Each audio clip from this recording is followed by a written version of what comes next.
invite à prendre place. Allez-y, il y a encore des places de libre. Au pire, on rajoutera des chaises. Mais on les rajoutera devant. Voilà, on est à nouveau heureux de se revoir, de passer ce temps devant le Seigneur, dans sa présence. C'est pour ça que j'ai choisi un premier cantique qui nous dit « À nouveau réunis ». Mais avant de commencer à chanter, on va réclamer la grâce de Dieu sur chacun d'entre nous. Tendre Père Céleste, nous voulons nous réjouir déjà de la grâce que tu nous fais d'être réunis en ce lieu ce matin. Quelle grâce, Seigneur, de ce que encore tu vas nous réjouir par non seulement la communion fraternelle, mais aussi par la grâce que tu nous apportes au travers de ce pain, ce vin, ce partage que tu nous donnes aujourd'hui et à chaque fois que nous pouvons le faire, de nous rassembler, de nous rappeler ce que tu as accompli par amour pour nous. Merci Père de nous avoir envoyé l'agneau nécessaire et parfait pour notre justification. Merci de bénir aussi ta parole, tu béniras mon frère Alex, et te demandons vraiment que ce qui sera partagé soit comme des grains de blé qui tombent dans la terre. Seigneur, merci. Merci pour tout et que tout ce qui sera fait et dit ce matin soit pour la gloire de ton nom, au nom de Jésus, Père. Amen. Waouh, quel silence. On se lève, on chante, à nouveau réunis. Mais pas réunis simplement pour blablater, hein. On est réunis là ce matin pour louer le Seigneur.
Seigneur, c'est quelque chose qui est agréable.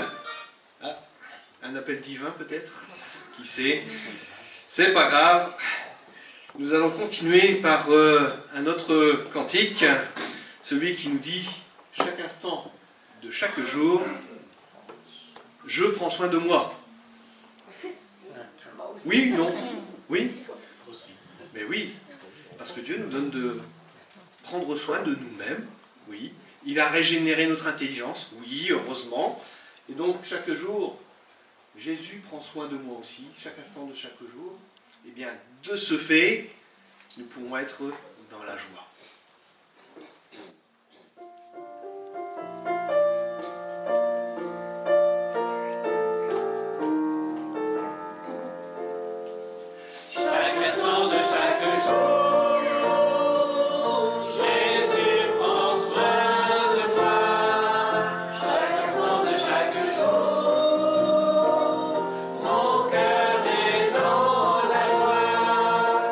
Depuis que tu seras sauvé,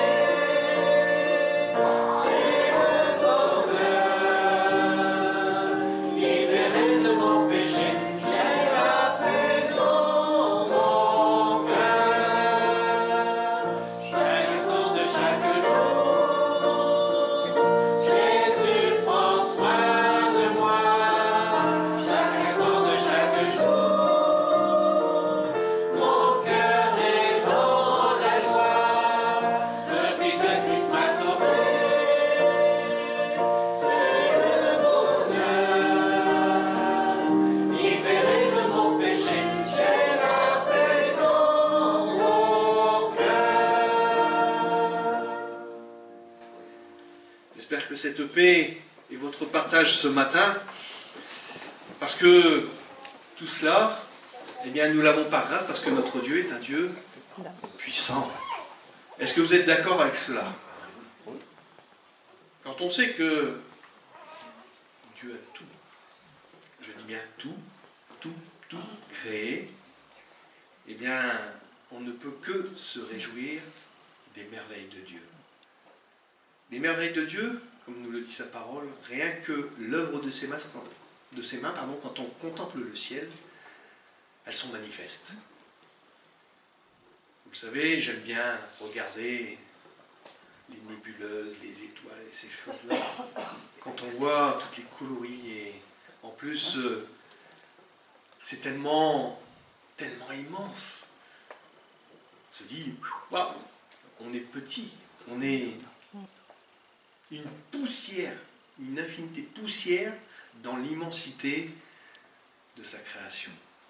C'est quelque chose de merveilleux, mais ce qui est le plus merveilleux, c'est que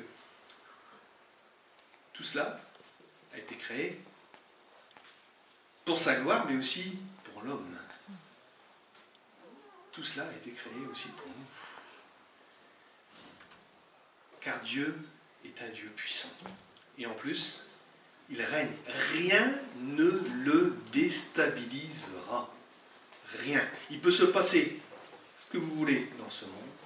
Dieu règne. Et il sait. Il ne se fait jamais prendre, entre guillemets, au dépourvu. Il sait très bien. Il connaît. Parce que Dieu, comme je l'ai dit une fois dans un partage, il est aussi le Dieu de l'histoire. Il connaît le point zéro, il connaît le point final. Il sait toutes choses. On va chanter ce chant suivant. Et après quoi, je vous inviterai à faire une lecture dans le psaume 93. Alors, il n'est pas très long, mais la technique va nous l'envoyer. Car Dieu est un Dieu puissant.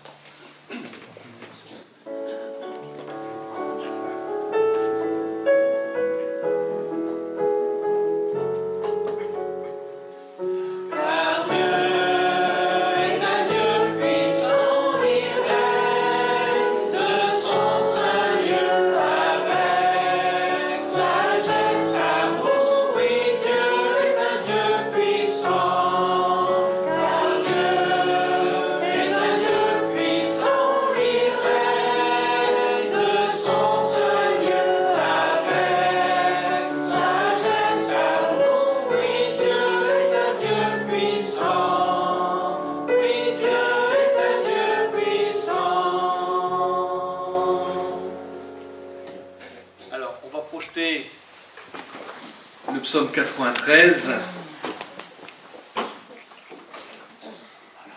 L'Éternel règne, revêtu de majesté.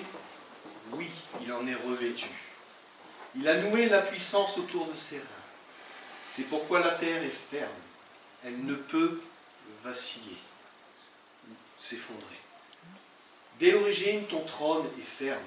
Oui, tu existes depuis toujours. Dieu n'a pas de commencement et il n'aura jamais de fin. Éternel, les eaux élèvent leur voix, les eaux élèvent leur grondement. Et pourtant, plus que la voix des grandes eaux, plus que les flots de la mer, si magnifique, l'Éternel est imposant dans les hauteurs. Tes décrets sont vraiment sûrs. La sainteté et l'ornement de ton temple, ô Éternel, pour tous les temps à venir. Amen. Quand j'ai choisi ce psaume, j'ai voulu le faire simplement pour que nous puissions encore et toujours plus et davantage nous rendre compte de la grandeur et de la magnificence de notre Dieu. Dans notre petit quotidien, parfois on oublie ça. Je ne sais pas si vous êtes comme moi, mais parfois on est oublieux, on peut être oublieux. Et ça, c'est la nature humaine.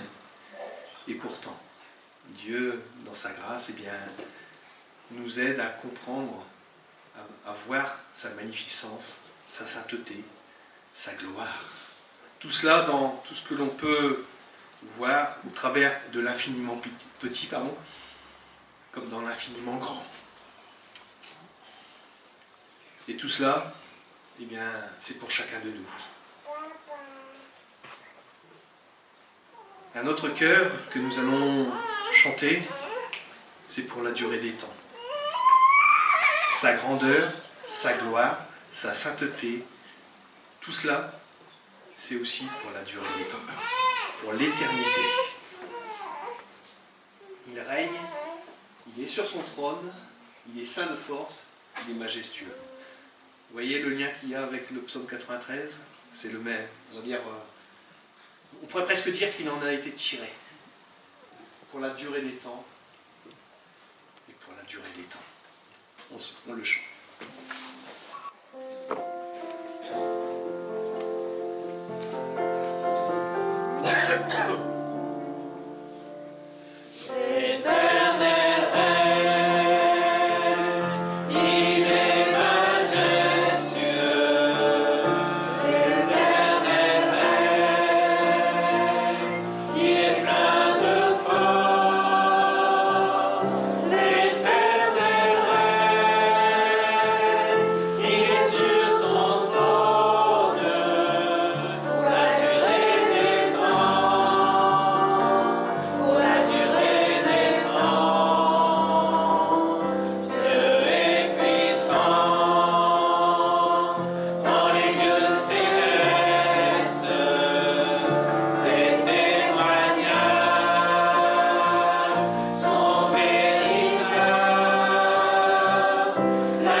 Cela eh bien, doit pouvoir nous amener ce matin, là, ici, tel que nous sommes, à louer, adorer le Seigneur.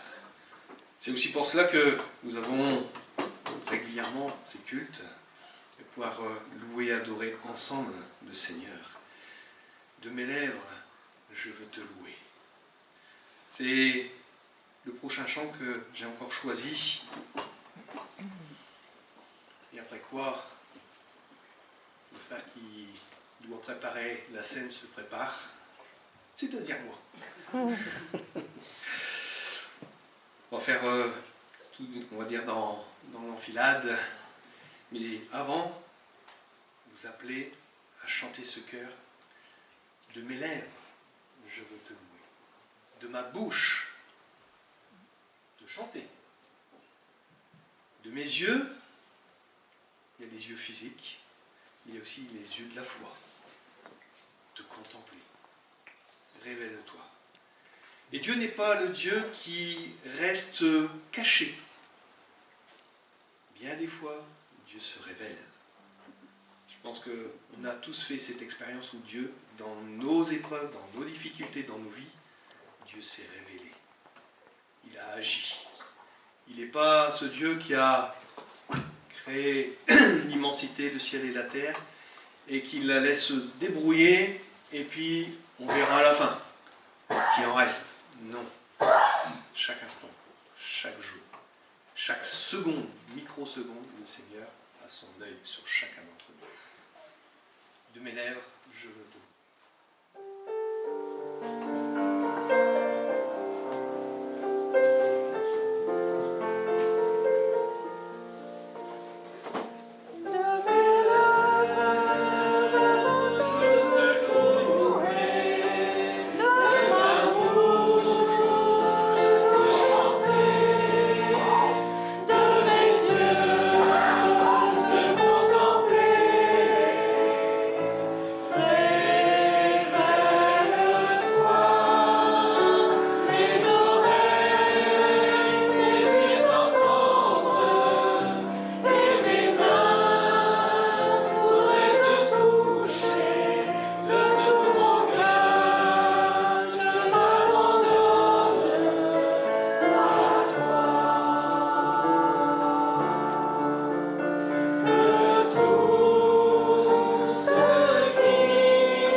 Oh, vous voulez le reprendre? On va le reprendre. De mes lèvres, je veux te louer. C'est un très beau cantique, et en plus avec une mélodie qui est belle. La beauté, la douceur aussi d'une mélodie d'un cantique, eh bien, peut nous faire du bien, peut même parfois nous émouvoir. Moi, il y a des chants qui m'ont touché, qui m'ont même fait pleurer, tellement. Non seulement la musique était inspirée, belle, mais les paroles tellement fortes. On ne doit pas rester avec un cœur de pierre, mais un cœur de chair. Et si nous voulons chanter ce chant, eh bien, laissons notre cœur s'exprimer. Allez, pour le refrain.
On va passer dans quelques instants à la scène. Et avant de encore se rappeler ce que le Seigneur a préparé pour chacun d'entre nous, je voudrais simplement vous dire que encore aujourd'hui, c'est une invitation personnelle du Seigneur qui t'est faite. Toi qui es engagé à suivre et à marcher avec Jésus-Christ, le Seigneur t'appelle à prendre ce pain et à prendre ce vin. Mais aussi, il appelle tous ceux qui, pour l'instant, sont en recherche, se questionnent, sont en retrait, et qui n'ont peut-être pas encore fait ce pas de la foi, à réfléchir au sens de ce partage. Le Seigneur n'a pas fait de nous des cannibales quand il est écrit dans la parole de Dieu « Mangez ma chair et buvez mon sang ». Loin de là, il y a un sens beaucoup plus profond que cela, par l'Esprit, où le Seigneur nous demande de nous nourrir de lui, parce qu'il est le vrai pain de vie, comme il l'a dit dans un autre passage.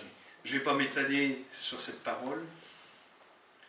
Et pour nous, quelque part, c'est un miracle, mais j'y viens. On va d'abord chanter ce chant qui nous dit un si grand miracle. Qui pouvait être l'agneau parfait pour expier nos péchés? Qui? Aucun homme, aucune femme, personne. Si ce n'est que le Fils de Dieu lui-même, lui qui a été envoyé, parce qu'il a dit « Me voici, ô Dieu, pour faire ta volonté ». Je vais me séparer de toi pour un temps, pour apporter, pour glorifier ton nom, mais aussi pour accomplir l'œuvre pour laquelle tu m'as préparé. Et, comme la parole le dit, je m'en vais selon ce qui est écrit, selon ton plan de toute éternité. Un si grand miracle.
Laisser les petits sortir.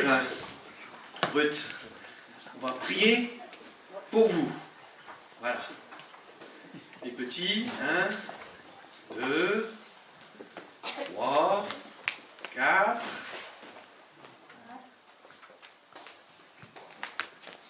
Voilà. C'est la multiplication des petits. Seigneur, dans ta grâce, nous voulons t'apporter non seulement notre monitrice de l'éveil à la foi, mais aussi les jeunes cœurs de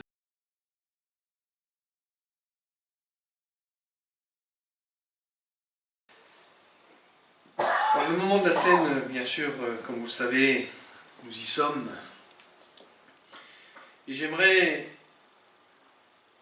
faire un peu encore différemment aujourd'hui, lire un texte qui démarre dans Isaïe, c'est au chapitre 52, le verset 13.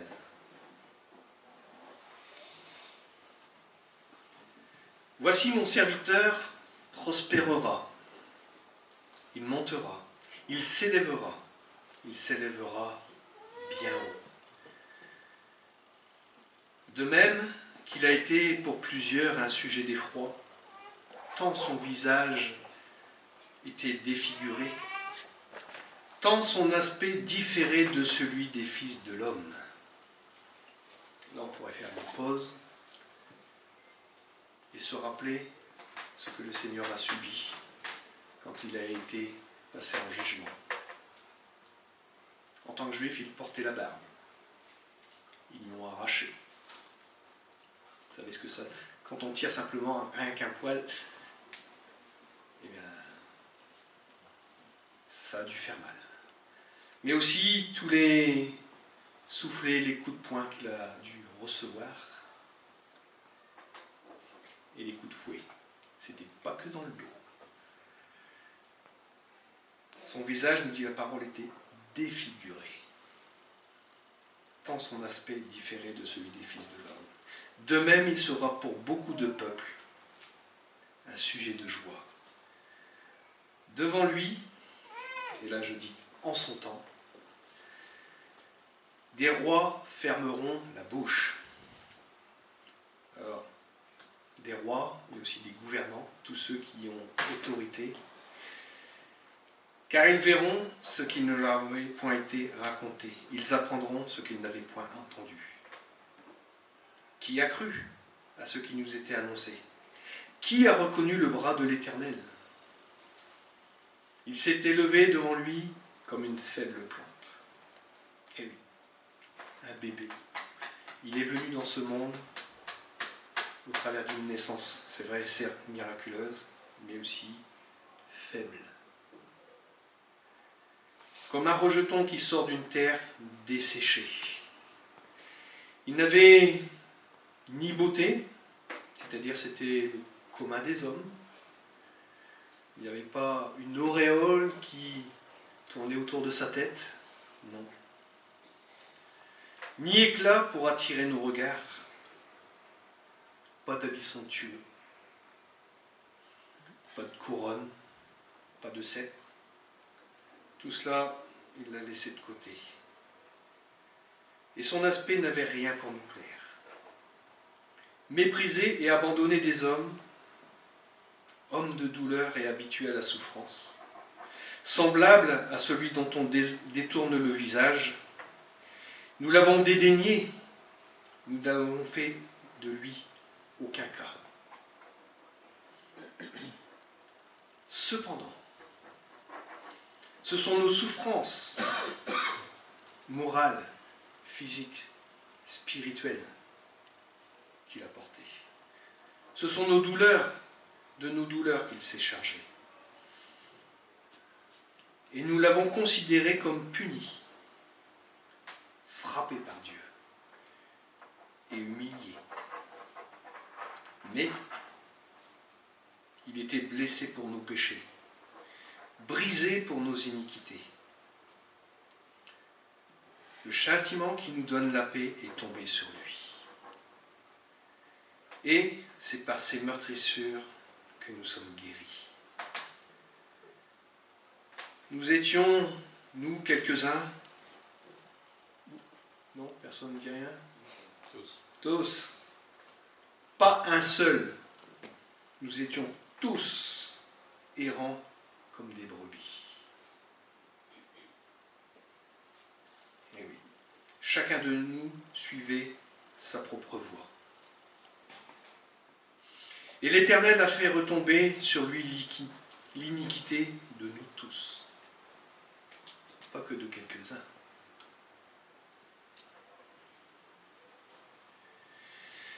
Il a été maltraité et opprimé. pourtant il n'a point ouvert la bouche. Semblable à un agneau qu'on mène à la boucherie, à une brebis muette devant ceux qui l'attendent. Il n'a point ouvert la bouche. Il a été enlevé par l'angoisse et le châtiment. Ça nous parle du jardin de Gethsémane. Sa sueur devint comme des grumeaux de sang, tellement l'angoisse était forte. Il savait au-devant de quoi il allait passer, affronter, mais il l'a fait. Et parmi ceux de sa génération, qui a cru qu'il était retranché de la terre des vivants et frappé pour les péchés de mon peuple? On a mis son sépulcre parmi les méchants, son tombeau avec le riche, quoiqu'il n'eût point commis de violence et qu'il n'y eût point de fraude dans sa bouche. Il a plu à l'Éternel de le briser par la souffrance.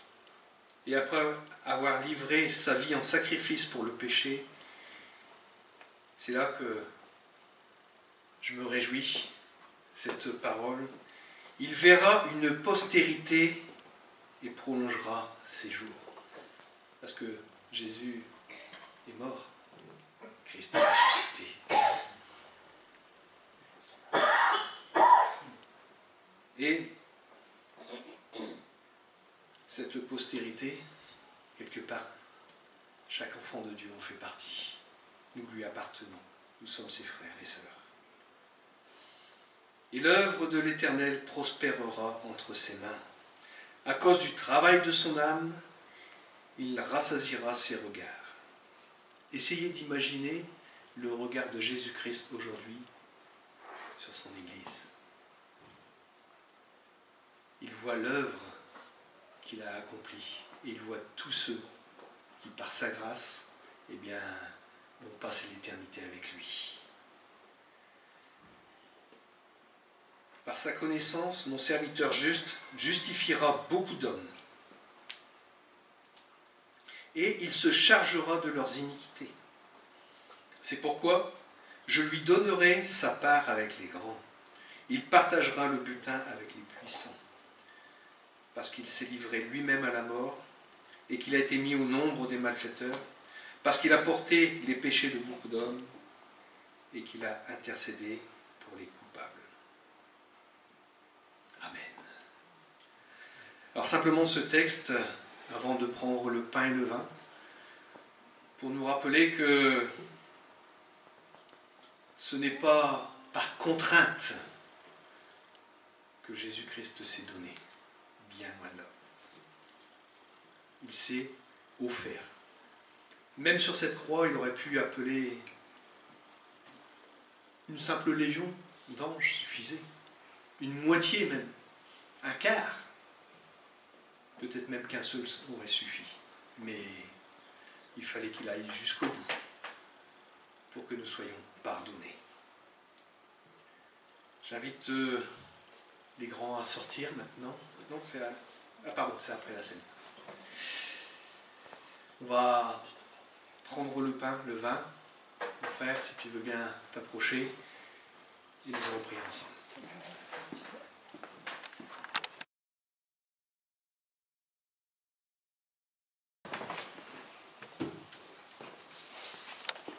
Merci Denis. Je me sens vraiment soutenu dans la prière. Si on n'a plus qu'à exaucer. Doublement merci aussi, parce que ton introduction correspond à beaucoup de choses que j'ai prévu de dire, ou qu'on va voir sur l'écran. Alors, oui, tu peux la moyer, hein, c'est bien. La première, c'est bien. Et la première diapo. Donc il y aura quelques diapos au fur et à mesure. Hein. Donc voilà, le livre des psaumes qu'on survole en ce moment, on travers différentes prédications. Voilà, je suis prévu de faire une petite introduction aux psaumes, ce qu'on n'a apparemment pas trop fait, je pense, hein, pour qu'on ait un peu une vue d'ensemble. Hein. Donc je ne vais pas essayer d'être trop long, puisque j'ai le psaume aussi à partager avec vous, mais ça me semblait utile. Alors je vais essayer d'aller à l'une. Voilà, bon, ça va, j'ai le temps. Jusqu'à 4h de l'après-midi, on a le temps. Hein. C'est bien. Allez. Alors, voilà, j'arrête de dire des bêtises. Alors, les psaumes, comme on va le voir, vous le savez tous, il y en a combien? 150, c'est magnifique. Alors, on sait qu'ils sont composés de prières, de cantiques, dont certains sont très très anciens. Ils ont été composés à l'époque de l'histoire d'Israël. Et ces psaumes ont été rassemblés à la suite de l'exil, ou pendant l'exil, quand les Israéliens, les Israélites, étaient à Babylone, dans les années 580 avant Jésus-Christ. Donc j'étais bien mis en forme pour constituer le livre des psaumes qu'on connaît aujourd'hui. Voilà. Alors les psaumes ont été écrits pour être chantés, d'où les mentions d'instruments qui apparaissent régulièrement. Ce ne sont pas des traités de doctrine, on ne peut pas en tirer des grandes doctrines, ce ne sont pas des sermons non plus. Ils étaient surtout utilisés dans le cadre du culte d'Israël comme un recueil de cantiques. Alors, on sait aussi que dans les premiers temps de... C'est après ça. je vais le signaler à chaque fois que j'ai besoin, merci. Et voilà. Dès les premiers temps de la Réforme, on a Calvin, Luther et d'autres réformateurs ont adapté les psaumes en cantiques pour être chantés dans les églises protestantes de l'époque. Alors, on peut envoyer la petite diapo là. Alors, une citation de André Chouraki, qui est un auteur juif, il dira lui-même des psaumes, il se positionne en tant que juif. Hein, ce que c'est pour le peuple juif. Il dit, nous naissons avec ce livre aux entrailles, un petit livre, 150 poèmes, 150 marches érigées entre la mort et la vie, 150 miroirs de nos révoltes et de nos fidélités, de nos agonies, de nos résurrections, davantage qu'un livre, un être vivant qui parle, qui vous parle, qui souffre, qui gémit et qui meurt, qui ressuscite et chante au seuil de l'éternité. On a une vision des psaumes par un juif. Donc ce n'est pas un simple livre comme ça. Hein. On peut envoyer la deuxième diapo. Alors on a affaire à un genre littéraire particulier, c'est la poésie hébraïque. Alors, on sait qu'elle est construite sur le mode de parallélisme, donc souvent on a l'impression qu'il y a des répétitions un peu différentes. La même phrase est reprise différemment de la précédente, voilà, qui exprime la même idée, la même pensée. Donc c'est la poésie hébraïque, donc on a vraiment quelque chose de spécial. Alors les psaumes sont structurés en 5 sections de 5 livres. Alors ces psaumes, voilà, ils ont été titrés, chaque livre a été titré, et ça montre un peu le parcours du peuple d'Israël, et en même temps le début et jusqu'à la venue du nouveau Messie. Donc juste survoler ça rapidement, hein, ça va nous... voilà. Alors la venue du roi, le psaume 41, 1 à 41, donc voilà, moi je me situe là-dessus, parce que je vais prêcher le 19. Donc le livre 1, il associe le roi au roi David, il attribue absolument tous les psaumes au roi d'Israël. C'est vrai, quand on lit les psaumes, on a l'impression que c'est David qui les a écrits. Même dans notre culture, ça passe comme ça. Pourtant, il y a 4 auteurs différents. Il y a Salomon, Corée, Moïse et puis quelques-uns d'autres. Le livre 2 nous parle de l'arrivée du royaume, donc 42 à 72. Alors pour ceux qui vont prêcher là-dessus, ils sont à peu près, voilà. Alors, le livre 2 est fortement relié au Lévitique et donne une vision d'une religion, d'une royauté qui devrait fonctionner selon la pensée de Dieu. Ensuite, le livre 3, l'exil, psaume 73 à 83. Dans ces psaumes, le roi est absent. On trouve des lamentations collectives aussi, qui font clairement référence à la destruction de Jérusalem et du temple. Et le psaume 88, pour ceux qui ont le courage de prêcher dessus, c'est l'un des plus tristes des psaumes. Le livre 4, voilà, 90 à 103, le psaume, psaume 93, donc de Daniel. C'est le leitmotiv, l'Éternel règne, et ce matin on l'a entendu plusieurs fois, c'est un leitmotiv qui revient dans ces psaumes. Ensuite, le dernier livre, le Nouveau David, sur 107 à 150, c'est l'élément clé de l'espérance future et le Nouveau David, ce qui pointe bien sûr sur la venue du Messie. Le psaume 150, c'est le psaume de louange par excellence. Alors à travers ce psaume, on voit toute l'histoire d'Israël, l'histoire du peuple de Dieu, l'histoire de la rédemption par la même occasion. Voilà. Alors, outre la manière dont les psaumes sont compilés, chaque psaume il a sa particularité. Je sais pas. Oui, bon, je vais peut-être vous le dire quand même. C'est le temps qui passe aussi. Alors, du psaume 15 au psaume 24, ça s'achève par un appel « Êtes fidèles à l'alliance ». Ensuite, dans le psaume 16 à 18, on voit David qui illustre parfaitement le genre de fidélité voulu par Dieu. Après avoir imploré Dieu de le délivrer, Dieu l'élève et l'établit comme roi. Dans les psaumes 20 à 23, qu'on connaît tous assez bien, je pense, la série de poèmes correspondants montre que le David du passé, a maintenant la carrure du roi messianique à venir et qui lui aussi s'appuie sur Dieu. Alors ce roi messianique sera délivré, on l'a lu tout à l'heure, et il sera donné de régner sur les nations, ce qui fait référence au Seigneur Jésus, d'où sont tirés les textes un petit peu que Denis nous a lus ce matin, je vais l'appeler David. Voilà. Et puis c'est donc sur le lieu de ce recueil que figure le psaume 19, celui que je me suis arrêté, un psaume conçu pour louer Dieu, pour le don de la Torah. Et on retrouve dans le psaume 19 les deux thèmes majeurs révélés dans le psaume 1 et 2 qui font l'introduction au livre des psaumes. Le psaume 1 qualifie, je crois que David a prêché dessus, il me semble, c'est ça. Le psaume 1 qualifie de bienheureuse la personne qui médite la Torah, donc la loi de Dieu, qui la lit jour et nuit, dans une attitude de prière, pour ensuite lui obéir. Donc c'est le psautier. Le psaume 2 conclut en disant que ceux qui se confient dans le roi messianique seront heureux. Alors ces deux psaumes servent d'introduction, j'ai dit, au livre des psaumes. Alors désolé d'avoir été un peu long, mais je trouvais ça utile de faire un parcours rapide sur les psaumes. Alors je vais lire le psaume 19.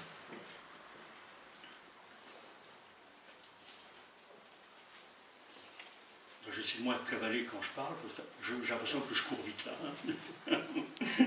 C'est une mauvaise habitude que j'ai. Alors,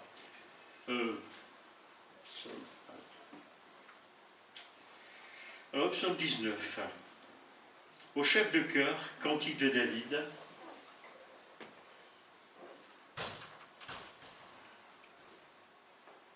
Oui, c'était ça, voilà. Tous les cieux proclament combien Dieu est glorieux. L'étendue céleste publie l'œuvre de ses mains. Pour ça, j'ai mis à anticiper déjà la prédication.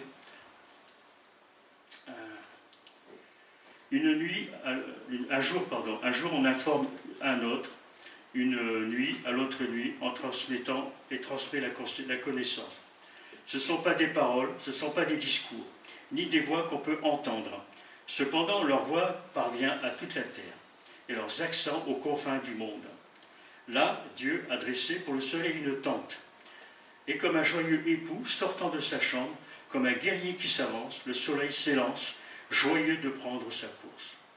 D'une extrémité du ciel, il surgit, et son parcours se prolonge jusqu'à l'autre extrémité. Il n'est rien qui se dérobe à l'ardeur de ses rayons. La loi de l'Éternel est parfaite, elle redonne la vie. L'acte de l'alliance de l'Éternel est digne de confiance. Aux gens inexpérimentés, elle donne la sagesse. Les décrets de l'Éternel sont justes, et ils font la joie du cœur. Les commandements de l'Éternel sont limpides, et ils donnent du discernement. La crainte de l'Éternel est pure, elle subsiste à jamais. Les règles de droit édictées par l'Éternel sont justes toutes ensemble. Elles sont plus désirables que de l'or, que beaucoup d'or pur, et plus savoureuses que le miel, le plus doux coulant des ruches. Ton serviteur éternel en tire instruction.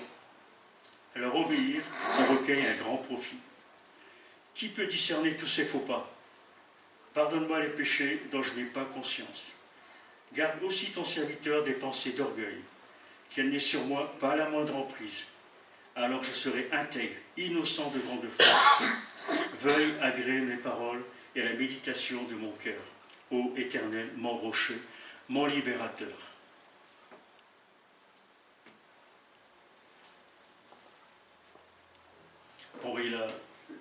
super. Alors ce psaume nous parle de deux témoins, la création, et le deuxième, c'est l'enseignement que Dieu a révélé. Et ça se termine, le psaume se termine par le désir d'être libéré du péché et de plaire au Créateur. Alors les cieux racontent la gloire de Dieu, nous verrons. Dieu se révèle dans sa création, la perfection de la parole de Dieu, Dieu se révèle dans la Torah, dans la loi, et la réponse du serviteur de Dieu face à ces révélations, le désir personnel d'une vie libre de tout péché. Alors ce psaume, celui-ci aussi est un psaume chanté, on le voit déjà dans les premières indications du psaume. Il instruit les auditeurs sur la gloire et la bonté de Dieu. Alors ce superbe cantique nous raconte la gloire et la grâce de Dieu. Comment? Tout d'abord en dirigeant nos regards sur la création, et plus particulièrement sur les cieux, et par la suite en attirant notre attention sur la loi révélée. Alors le premier témoignage que nous avons de Dieu est la création elle-même. Denis nous en a bien parlé ce matin encore, et l'apôtre Paul reprend aussi cette idée dans l'Épître aux Romains, chapitre 1, 19 à 20. Chapitre 1, verset 19 à 20. Donc, en effet, ce qu'on peut connaître de Dieu est clair pour eux. Dieu lui-même le leur a fait connaître. Car depuis la création du monde, les perfections invisibles de Dieu, sa puissance éternelle et sa divinité se voient dans ses œuvres quand on y réfléchit. Ils n'ont donc aucune excuse. Il y a ma belle-maman, la maman de Brigitte, elle répète souvent « Comment ne peut-on pas croire à l'existence de Dieu quand on contemple sa création ?» On dirait, c'est une bonne catholique, donc elle a cette vision de la création avec un arrière-plan chrétien. Alors selon elle, la nature et l'univers sont des preuves évidentes de la présence d'un Dieu créateur, car leur harmonie et leur perfection dépassent ce que l'on pourrait attribuer au hasard ou à la simple évolution. Donc elle aurait pu ce matin discuter largement avec Denis. Voilà. Alors si l'on pense aussi aux artistes, les artistes peintres surtout, qui ont tenté de capturer les paysages par les levées, les couchers du soleil, leurs œuvres elles nous subjuguent par leur beauté, et on n'hésite pas à les qualifier de ces artistes de géniaux, d'autres de bons, d'autres de moins talentueux. Pour voir les œuvres des grands peintres, on doit se déplacer au Louvre, à Paris. Il y a le Petit Louvre à Lens, je vous invite à aller visiter, qui est très chouette. Hein, ou au musée de Cassel, ou au Sion de mon petit village. Et pour nous, on n'a qu'à lever les yeux simplement pour admirer la création et admirer le travail artistique de notre Dieu. Alors, mais si l'art humain, aussi faible soit-il, peut nous toucher de la sorte, alors combien plus devrions-nous être émus par l'œuvre de Dieu lui-même, qui, avec sa grandeur et sa perfection, a créé l'univers tout entier. Nous avons tous, à un moment donné, partagé avec d'autres l'émerveillement de la création, par exemple lors d'un coucher de soleil, ou dans la majesté d'un vieil arbre. Pour revenir à Cassel, on a photographié le vieil arbre de Cassel, et on a fait un concours européen avec lui, puis mis en concurrence avec d'autres arbres, quel était le plus bel arbre d'Europe. Voilà, bon, on n'a pas gagné, mais bon. Parce que les gens étaient émerveillés devant ces vieux arbres. Alors, les artistes, qu'ils soient peintres, musiciens, écrivains ou danseurs, ils utilisent leur art comme moyen d'exprimer leurs émotions, leurs pensées et leur vision du monde.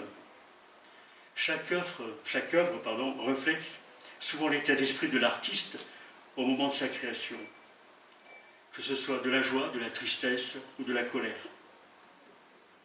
L'art est pour ainsi dire le miroir de l'âme de l'artiste, c'est une forme de communication qui transcende les mots. Cela permet aux spectateurs et aux auditeurs de se connecter à une expérience commune. Et cela nous amène à ce que Paul dit, les perfections invisibles de Dieu, sa puissance éternelle et sa divinité se voient dans ses œuvres quand on y réfléchit. et ils sont donc inexcusables.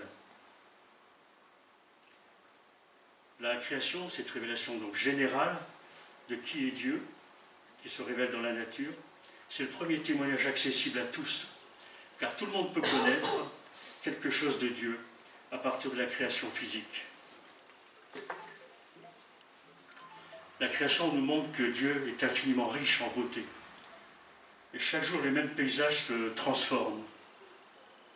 De ma cuisine, tous les matins, par la grâce de Dieu, j'ai une vision sur la plaine flamande, sur plus de 80 km, donc 50. Hein. Bon, je suis un peu méditerranéen, c'est pour ça. 50. Donc tous les matins, j'assiste pendant le petit déjeuner à des changements. Un jour il y a de la brume, le lendemain il y a du soleil, enfin je vois les arbres, on voit plein de choses. Tous les jours ça change. Et d'heure en heure ça change. On voit la grande richesse de la création. Sans la nuit, on n'aurait jamais pris conscience de la diversité infinie des lumières d'étoiles. Il n'y a pas qu'une seule lumière, il y a différentes lumières. Il y en a des millions et des milliards. Chaque étoile a une luminescence particulière. On n'aurait pas pu réaliser aussi que nous sommes, comme tu l'as dit tout à l'heure, comme on est petit devant l'immensité de l'univers. Et on a une personne de notre entourage qui avait été à un planétarium, c'est ça, vous connaissez les maladies du planétarium, c'est un planétarium, elle était face à la voûte céleste, elle était prise d'angoisse. Pour cause, c'est mon interprétation, que cette personne est complètement athée. Dieu n'existe pas. Alors devant là, elle était prise d'angoisse. Alors cette révélation générale, qui montre que Dieu se dévoile par la nature, est le premier témoignage accessible à tous.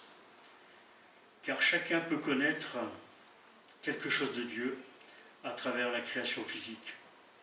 J'ai lu ça quelque part, que je vous transmets. Le Dieu incréé est révélé par ce qui est créé. J'ai trouvé ça très beau comme expression.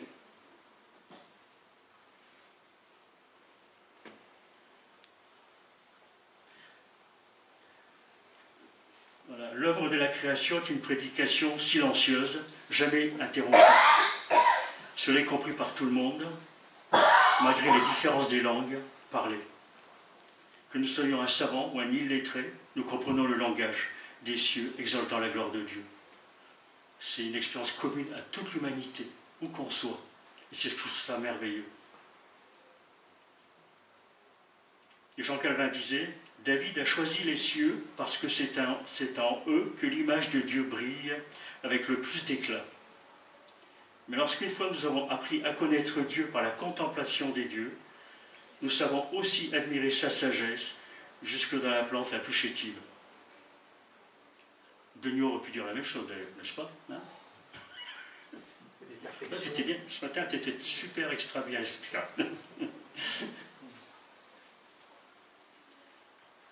Le soleil à l'époque de David était divinisé comme les autres astres, et je pense qu'il y avait un petit clin d'œil de sa part quand il parle du soleil par rapport aux adorateurs du soleil. Il y a Job qui a dit aussi par rapport à ça, si j'étais séduit par la beauté du soleil et de la lune, en cela j'ai commis un crime, reniant Dieu et méritant la punition des juges. Il n'y a pas de main morte, hein, les frères. Hein. Le soleil accomplit. Oula, on sort.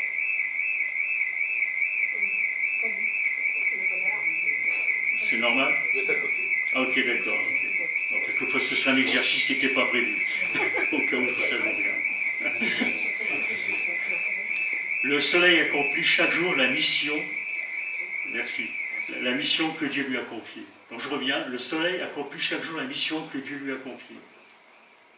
Et c'est ce que David illustre comme le ferait un poète. Il était poète, artiste, devant tant de beauté. Cette étoile mystérieuse que les scientifiques tentent de comprendre témoigne de la magnificence du Créateur. Le psalmiste veut que nous voyions la gloire de Dieu au-delà du soleil. Ce que Calvin a essayé d'expliquer. Le soleil, en éclairant toute la terre, et comme un prédicateur, il proclame la gloire de Dieu. Et chaque être humain connaît quelque chose de Dieu. Et face à cette révélation, ils sont inexcusables. L'apôtre Paul dira, au chapitre 1 des Romains, « Puisque tout en connaissant Dieu, ils ne lui ont pas donné la gloire qu'il méritait en tant que Dieu. Ils ne lui ont pas montré de reconnaissance, au contraire, ils se sont égarés dans leur raisonnement et leur cœur sans intelligence a été plongé dans les ténèbres. Ils se vantent d'être sages, ils sont devenus fous. Ils ont remplacé la gloire de Dieu, du Dieu incorruptible, par des images qui représentent l'homme corruptible, des oiseaux, des quadrupèdes et des reptiles. Et si glorieuse que soit la révélation générale, les hommes y sont encore aveugles. Ils ne comprennent pas ce qui se passe, ils ne voient pas ce qui est derrière. Notre révélation est nécessaire. On peut envoyer les 3 diapos qui suivent, par 8 secondes chacune, comme les pubs. Voilà, quelques photos de notre créateur. Voilà, de ce qui est...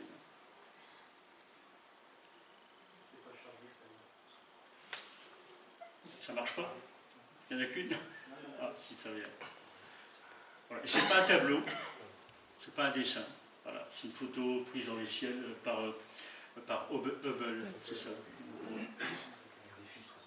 On met la prochaine, puis on va continuer. Bon, il manque une diapo, c'est pas grave. Voilà. Donc il faut une révélation supplémentaire. La perfection de la parole de Dieu. Dieu se révèle dans la parole, la loi de l'Éternel. Bon, on va s'arrêter un petit peu là-dessus. Alors le premier livre, comme j'ai dit, dans lequel Dieu s'adresse à l'humanité, c'est le livre de la Révélation générale, si bien décrit par David dans le psaume 19 et par Paul dans l'Épître aux Romains. L'autre livre par lequel Dieu parle, c'est la loi écrite, donc la Révélation.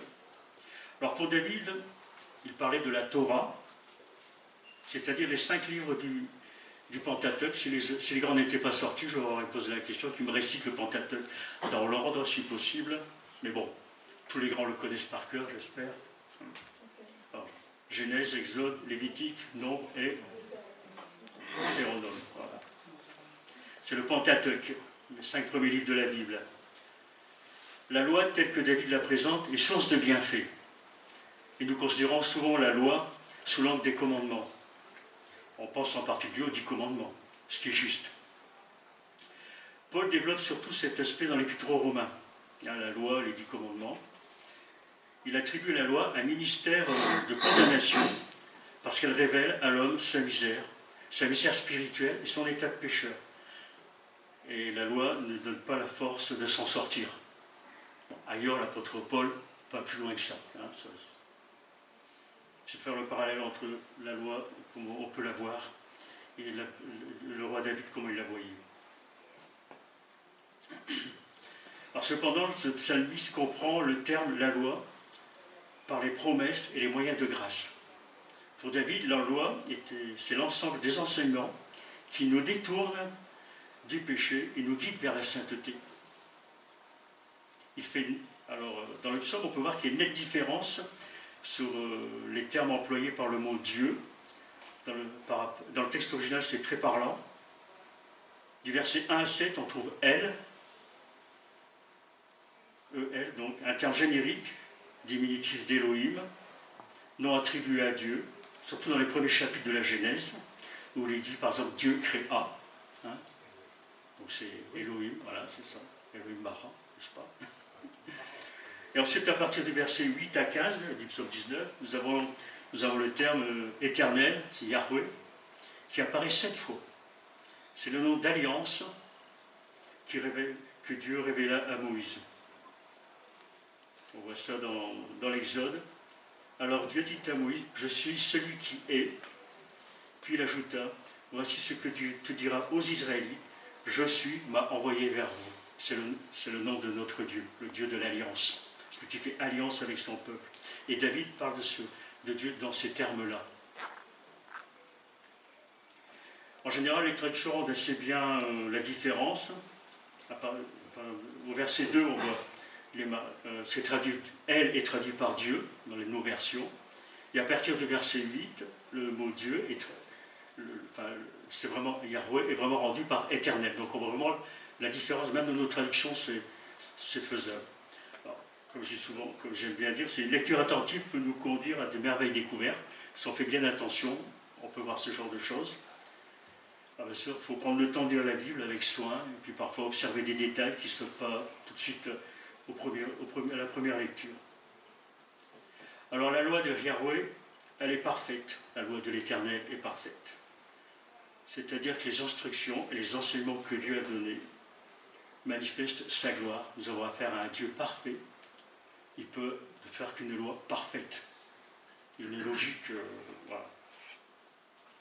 Et ce Dieu qui a créé les si belles choses n'a pu ne donner qu'une loi belle et riche en même temps. Nous, aujourd'hui, nous avons la Bible complète, l'Ancien et le Nouveau Testament, comme on dit aujourd'hui. Sachez que les Juifs ne lisent toujours que l'Ancien Testament, la loi et les prophètes. On a une révélation beaucoup plus complète que David avait à l'époque, de la sagesse, de l'amour, de la puissance, de la gloire de Dieu. Cette révélation, elle est sans défaut, elle est intègre. Je répète, au cas où on en douterait peut-être encore. Ça arrive. Il y a des gens qui doutent que l'écriture, elle est juste, elle est bonne, voilà. Elle ne contient aucun défaut d'aucune sorte. La parole de Dieu n'est pas seulement un guide, c'est une source de rafraîchissement pour nos âmes et sagesse pour nos vies.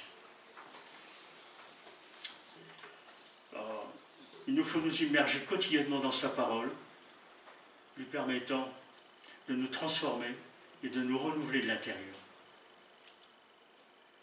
La loi est décrite par 6 noms suivis de leurs effets. Voilà, j'ai fait un petit tableau.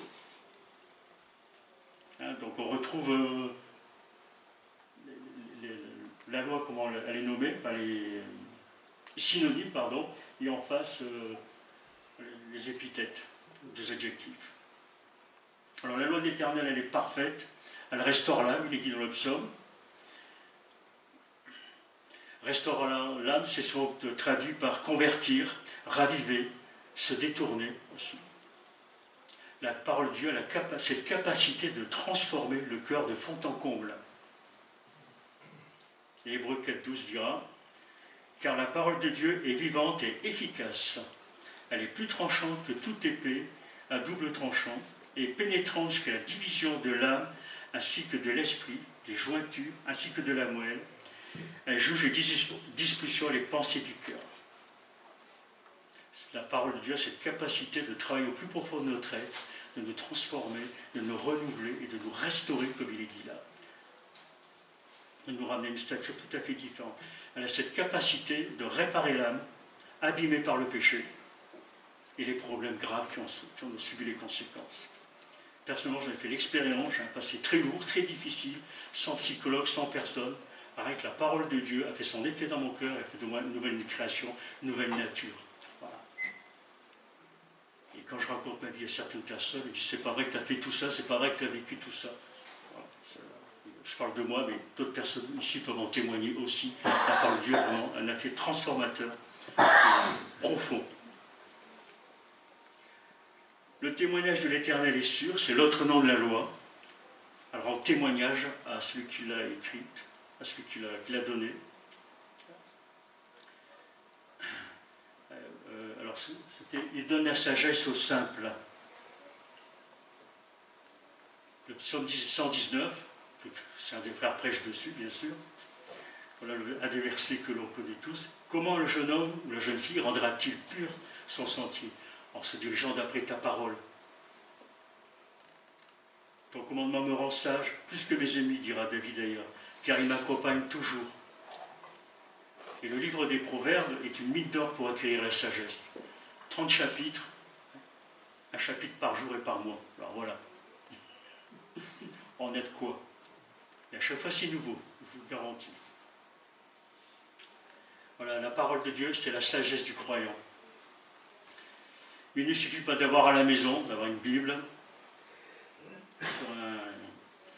sur sur une étagère ou quelque part, elle doit être dans le cœur, au centre d'une vie d'obéissance.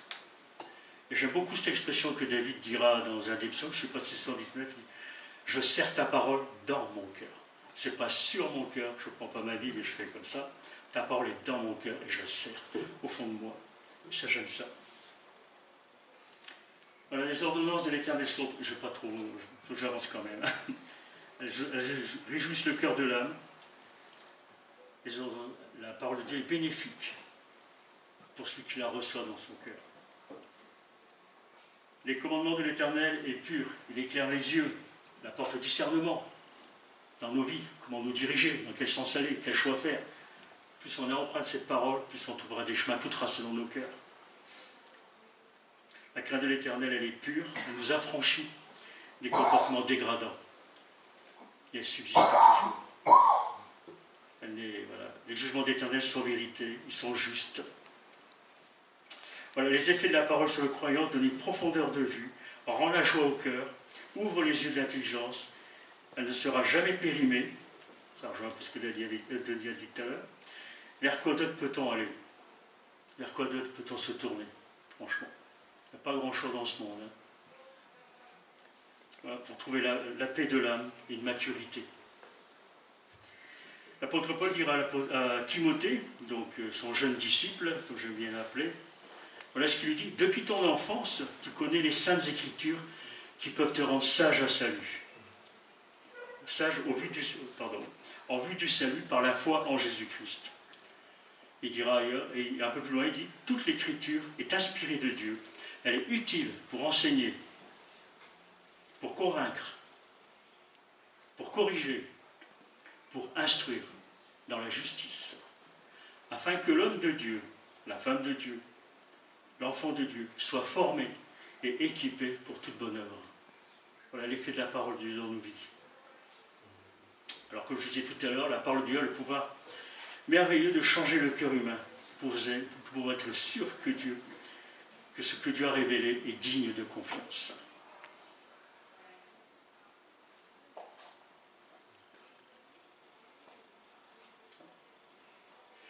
C'est parce que la parole de Dieu, voilà, comme j'essaie de raccourcir un petit peu.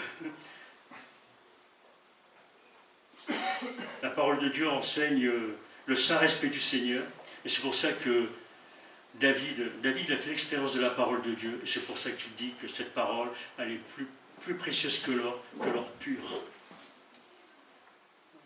et que plus précieuse que le miel qui coule des ruches. Le miel, c'était une richesse à son époque, même encore d'ailleurs, c'est de plus en plus rare, donc c'est une sacrée richesse. Hein. Et dans les pays où l'accès de la Bible est très difficile, est très limité, les chrétiens ils versent des larmes de joie lorsqu'ils parviennent à en obtenir un exemplaire. Alors question, est-ce que ma Bible est mon bien le plus précieux? Je me le dis à moi.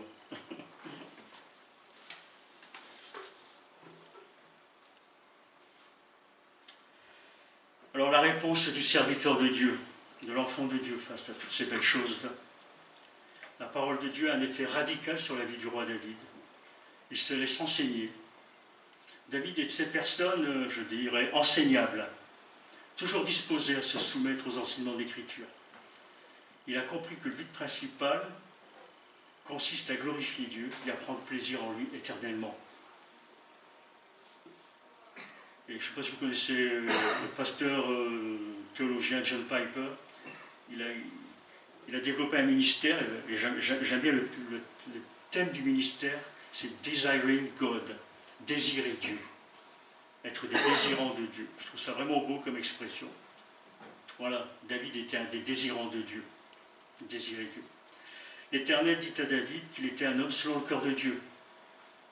Et pourtant, pour ceux qui connaissent l'Écriture, l'histoire de David a commis d'horribles péchés. On connaît l'affaire de Bathsheba et du meurtre de son mari Uri.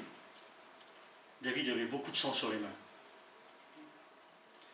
Pourtant, David ne craint pas de dévoiler sa vie pour montrer combien les conseils de Dieu l'ont transformé. Le contact met en évidence notre nature. Alors je reviens à Hébreux 4,12. Il y a des versets comme ça qui reviennent, comme une litanie là, dans ce que je vous dis. Là. Car la parole de Dieu est vivante et efficace. C'est pour nous enfoncer un peu plus certaines choses. Elle est plus tranchante qu'une épée à double tranchant et pénétrante jusqu'à la division de l'âme ainsi que de l'esprit et des jointures ainsi que la moelle. Elle juge les dispositions et les pensées du cœur. Et David dira dans ce psaume, qui connaît ses égarements? Demande David. La réponse est évidente. Personne. Si on est honnête, on ne connaît pas nos égarements. Mais la fréquentation régulière des Écritures, avec un cœur ouvert, nous poussera toujours à rechercher plus de sainteté, ainsi du désir personnel d'une vie libre de tout péché. Alors David, dans son psaume, prie pour que de tels péchés, tous ces péchés volontaires, ne prennent pas le contrôle de sa vie. Et notre l'expérience commune montre que les péchés délibérés, répétés, peuvent et finissent par contrôler les hommes. Pratique d'un péché, c'est pas grave, et finalement on devient esclave de ce péché. Alors, David prie pour que ça ne prenne pas contrôle de sa vie. Alors Luc, il est dit, celui qui est fidèle dans les moindres choses, il est aussi dans les grandes.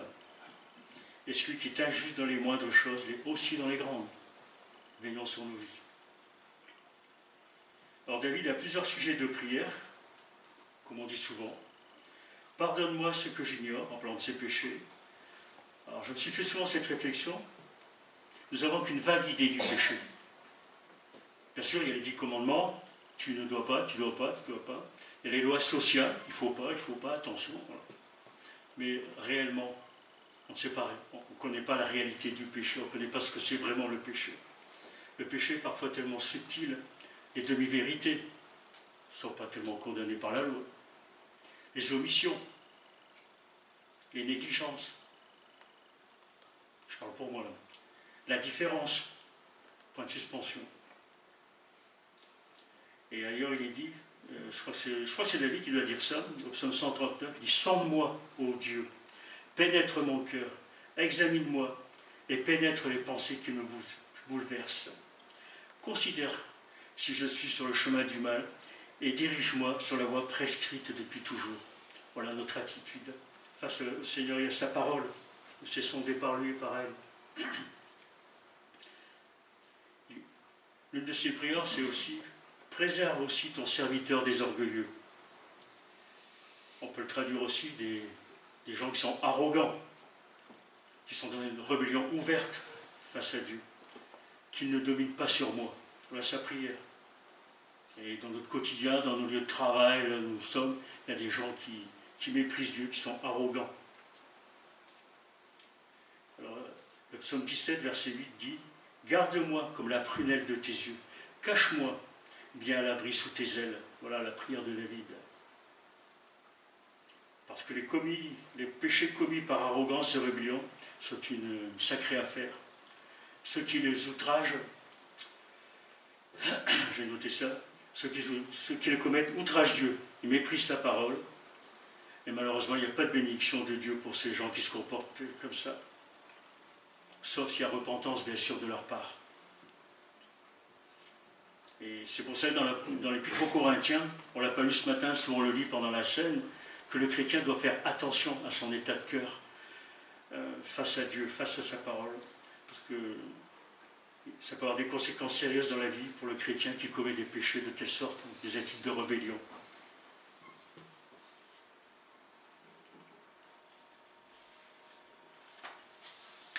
Et David attend une réponse à ses prières. Il attend un résultat. Voilà ce qu'il dit. Et je serai intègre, je serai irréprochable, je serai innocent de grands péchés. Voilà le désir de David, voilà le désir du serviteur de Dieu. Parce que David, il a une grande confiance dans le désir et la capacité de Yahweh, de l'Éternel. Il sait que son Dieu, c'est ce qu'il désire pour lui-même. Que Dieu désire pardonner, Dieu désire oublier le péché. Il ne veut pas que le pécheur meure, mais qu'il se repente. Et sa prière, il désire qu'elle soit reçue comme un sacrifice. Dans les textes originaux, il y a cette impression, comme un sacrifice, dans cet instant, c'est comme un sacrifice d'animal. Donc voilà. il attend que il désire que cette prière soit reçue comme un sacrifice de sa part. Et c'est ce que nous est dit dans l'Épître aux Hébreux, et Denis ce matin en a fait référence sans s'en rendre compte. Il dit par Jésus, offrons en tout temps à Dieu un sacrifice de louange qui consiste à célébrer son nom. Voilà la prière qui est agréable à Dieu, le sacrifice de louange. Alors si nos prières on les considère comme des sacrifices qu'on offre à Dieu, elles sont agréées par Dieu. Alors lorsqu'on fait l'expérience de Dieu et qu'il transforme nos vies, on aspire à vivre d'une manière qui lui plaise et d'une manière aussi qui va attirer les autres à lui. Si on aime Dieu, on en parle et on a envie que d'autres aussi, allez, je veux que tu le rencontres, je veux que tu le connaisses. Il n'y a pas. Excusez mon expression, mais c'est comme ça que je fonctionne. Il n'y a pas. Le pardon authentique, celui que Dieu offre en Jésus, à ceux qui reconnaissent leur nature pécheresse, conduit à une vie empreinte de piété. Je n'ai pas trouvé d'autres mots. Ça ne fait pas très moderne, mais voilà. Une vie profondément changée et capable de transformer les autres. Alors, l'objectif d'une foi vraiment biblique n'est pas simplement d'attendre la vie après la mort. Je suis sauvé, alléluia, je vais au paradis. Je ne sais pas si c'est comme ça, mais surtout de chercher et de chercher dès maintenant à ressembler à Christ, aujourd'hui, et ça continue dans l'éternité. Je ne sais plus si j'avais des choses à montrer, je ne sais plus, je les ai zappées à part, bon, c'est pas grave. Alors en conclusion, je dirais que le livre de la nature, bien qu'il témoigne de la grandeur et de la sagesse de Dieu, est limité. Ce qu'il peut révéler, et qu'il ne peut révéler que de manière incomplète les choses de Dieu. Pour ça, même les sciences, toutes pointues qu'elles peuvent être, elles bloquent, elles sont limitées. Il n'y a pas de changement de vie, il n'y a pas de transformation réelle. C'est des béquilles, ça aide un temps, ça aide un petit peu, mais il n'y a pas une réelle transformation profonde. En observant la création, on peut percevoir l'existence d'un créateur, la beauté de son œuvre, certains de ses attributs, tels que sa puissance, son intelligence. Ces vérités ne peuvent être pleinement connues qu'à travers la révélation spéciale de Dieu, contenue dans l'Écriture, dans la Bible. Car c'est dans l'Écriture que Dieu se fait connaître personnellement, dévoilant son amour rédempteur. Le plan du salut n'est écrit que dans la Bible. On ne peut pas l'inventer. Et vous avez pu remarquer les religions qui nous côtoient, il n'y a aucun plan rédempteur comme celui-là. Aucun. Réfléchissez bien. Si vous avez lu des livres avant d'être au Seigneur, je me suis intéressé énormément aux religions, mais aucun plan rédempteur, nulle part. Les exigences morales de Dieu sont ici, et de restaurer surtout l'humanité en communion avec lui. Ce qui se passera dans l'Apocalypse, après l'Apocalypse. Ça fait une série de prédications de l'Apocalypse, on en parlera certainement. Nouveau ciel, nouvelle terre. Voilà. Je vais juste terminer par la prière. Apparemment, j'ai raté des diapos, mais bon, pas grave. Seigneur notre Dieu, merci pour ta parole.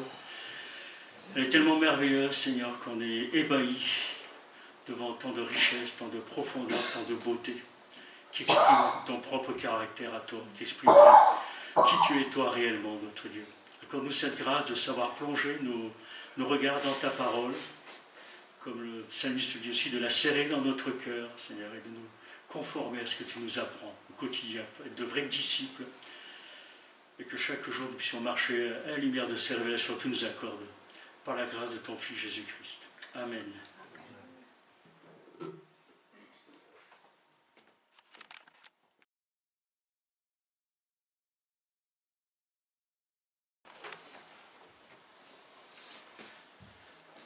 Voilà, nous arrivons à la fin de notre culte.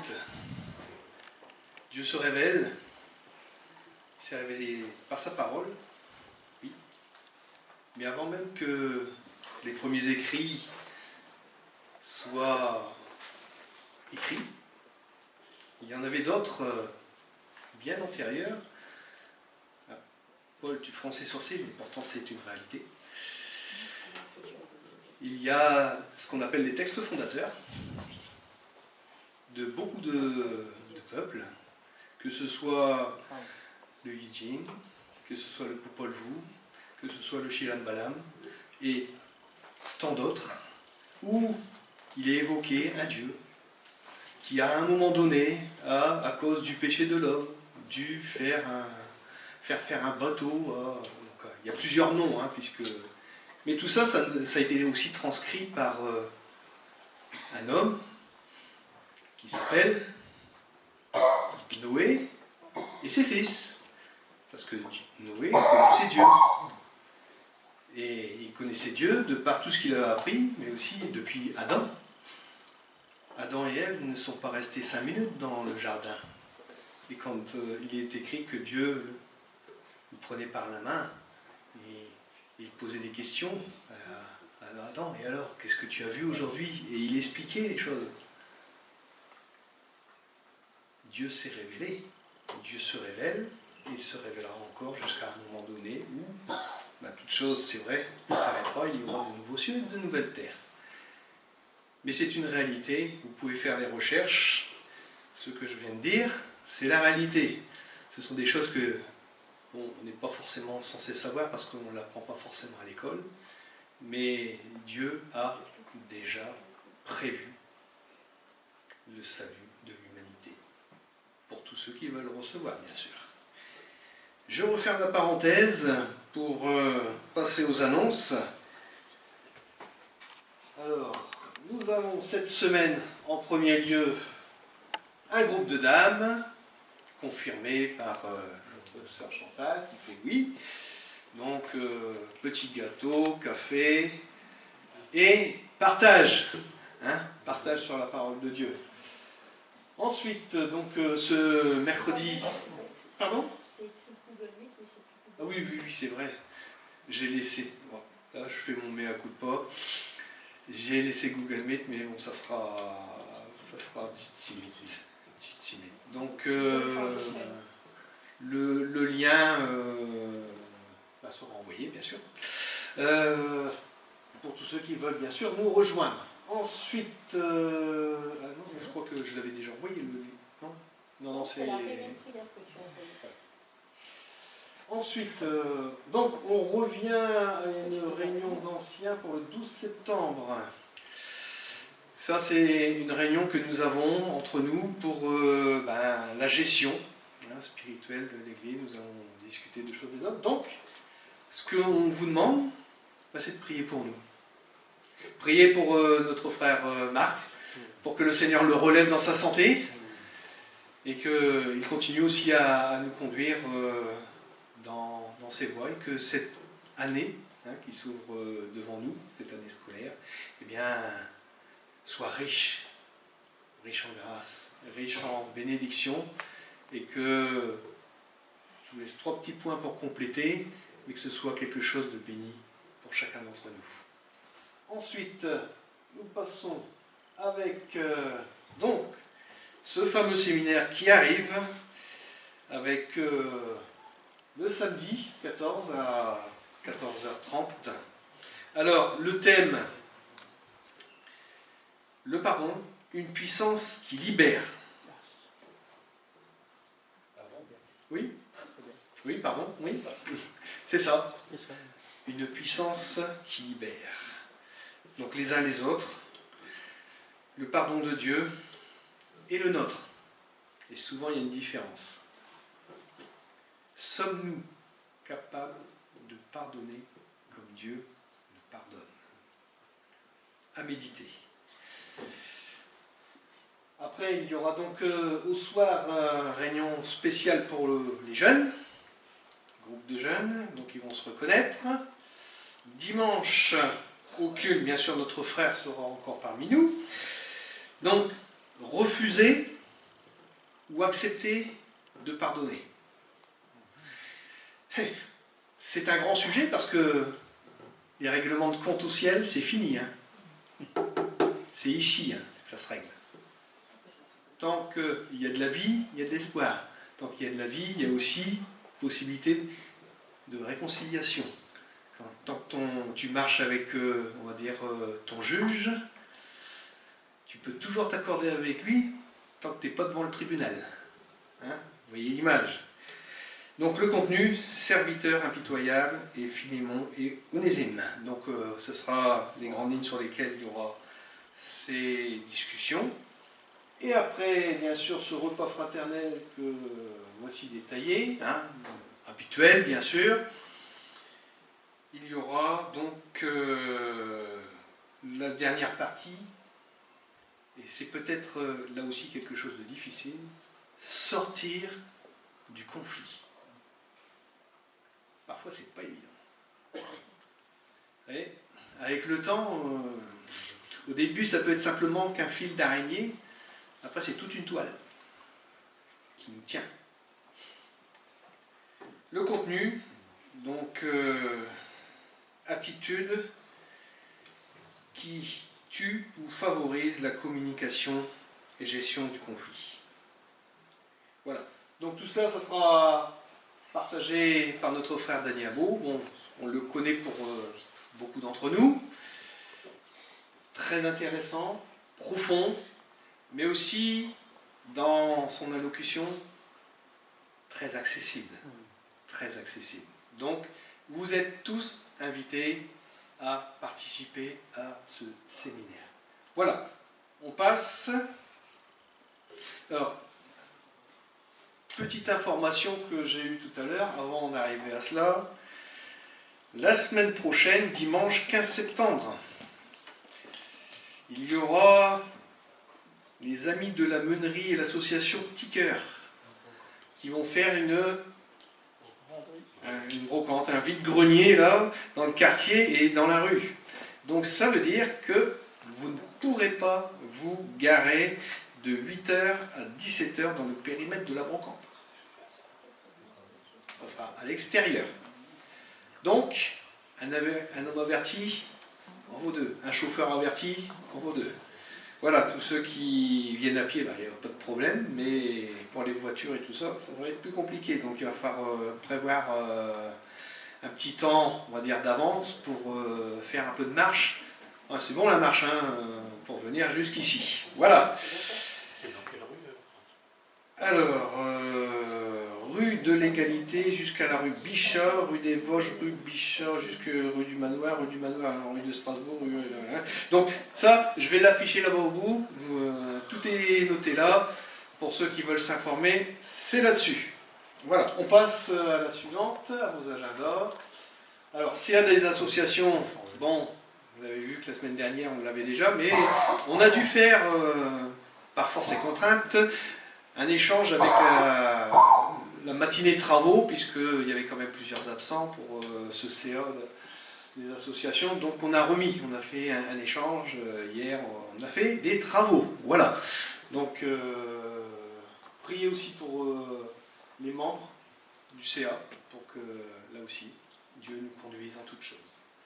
Suivant. Ah ben c'est bon, il n'y a plus rien. Est-ce qu'il y a donc des annonces particulières? Bon, Baudouin, je vois qu'il est revenu. Il a été chercher son épouse Oui, non mais moi j'ai pas eu le temps de le voir, hein, donc j'en profite. Voilà. Marc, peut-être? Il y aura un stand avec les bouquins d'Annie Amour. Oui, c'est vrai. Est-ce qu'il en a de nouveaux? Je pense pas qu'il est... C'est juste une question. Mais bon, donc oui, il y aura, pour ceux qui le veulent, il y a de très bons. Il y a des rééditions. Et des rééditions, d'accord, ok. Qui parlent de ces sujets et d'autres, hein, il n'y a pas que ceux-là. Et en plus, ils ne sont pas très épais. On les lit très facilement, mais très riches. Très riches en enseignements et en conseils aussi. Voilà. Donc, pour acheter, il faut des sous. Le frère, il l'a dit. Donc, n'oubliez pas votre porte-monnaie. L'église ne fait pas de crédit. Oh, si, non. Alors, pour ceux qui aimeraient éventuellement, ça pourrait arriver, aimeraient avoir un livre et qui a une difficulté financière, il n'y a pas de problème. On s'en charge. Voilà. On se lève et on va se séparer sur ce dernier chant que j'ai choisi pour chacun de nous. On le connaît pour la plupart. Que la grâce de Dieu soit sur toi. Mais la seule chose que je voudrais vous demander ce matin, en chantant ça, eh bien vous vous tournez vers votre voisin, si vous en avez un bien sûr, et tu dis que la grâce de Dieu soit sur toi. Voilà. 2-3 notes de musique et c'est parti.